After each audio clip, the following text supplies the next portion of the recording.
these revenues actually doesn't actually make sense. These cost structures actually don't make sense. Yeah, okay. And then I would document that, and this is my own diary, and I'm writing it down. Yeah.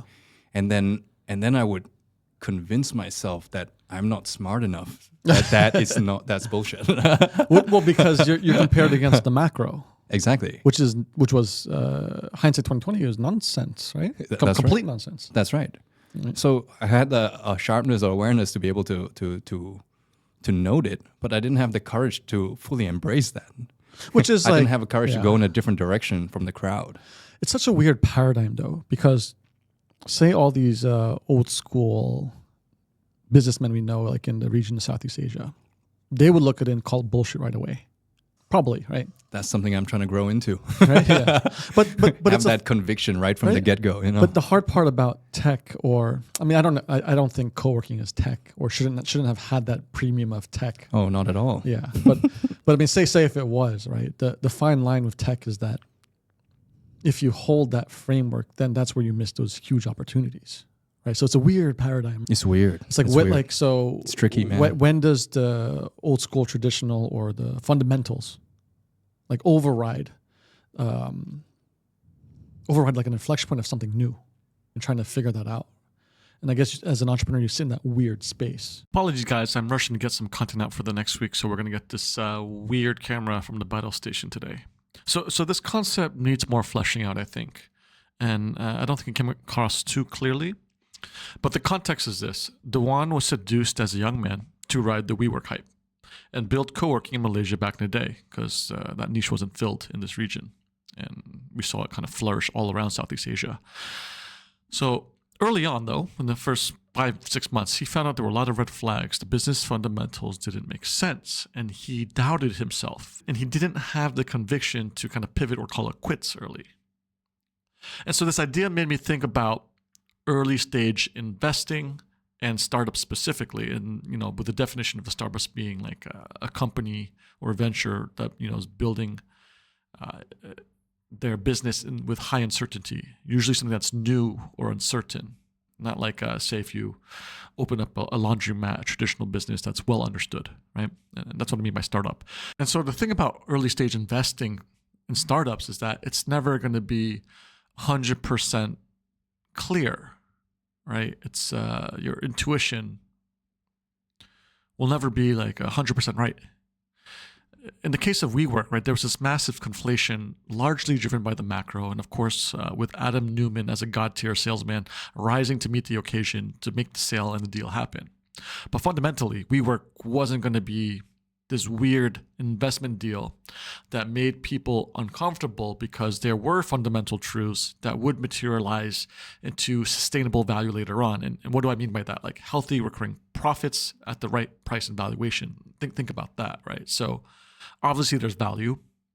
Obviously there's recurring revenue, but is that at the right price? You need the right kind of combination for, traditional quote unquote success. Right? And I think we kind of just know like what WeWork's going through, even at a shallow level. That's what it kind of means. Like not as successful, say, other companies. I don't know, maybe an Uber or Airbnb, which, there's still some question marks, but they are sustaining. They have gotten to profitability. They have IPO'd, but they haven't gone through Chapter 11, right? So, but most early stage deals are going to kind of look like shit, right? And if it looks too good to be true, it's probably too good to be true. And if you're an early stage investor and you've done this long enough, not me, but other people, from what I've heard, what I've seen, you look back at your performance, the best deals you've done are probably the ones you least expected. It's usually the case. And the ones that you thought were going to really work out end up dying. It's like, that's just kind of how it is. And I once read an article about this, and the way it was phrased was the best early stage ideas, or the ones that break through, are the ones that give investors this kind of uncomfortable no, right? And they say no, but it makes them feel like, maybe there's more to it.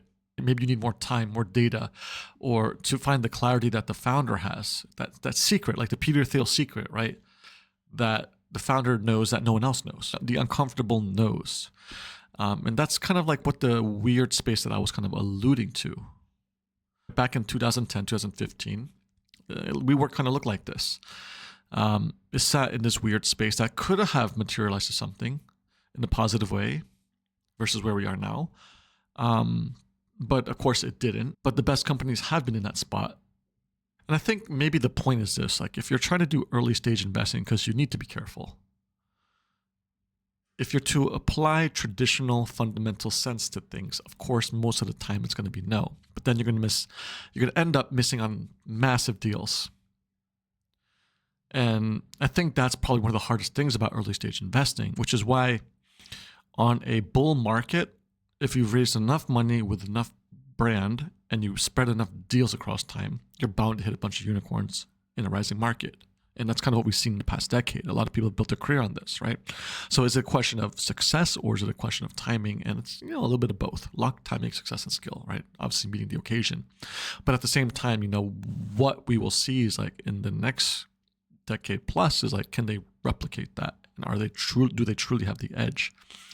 And the point at the end is this, is like, there is that weird space that, you have to have room to kind of see the unconventional things that don't really make sense. It's like trying to figure out, yes, these fundamentals are wrong, this is never going to work out, and saying no, and you being right, which is very hard.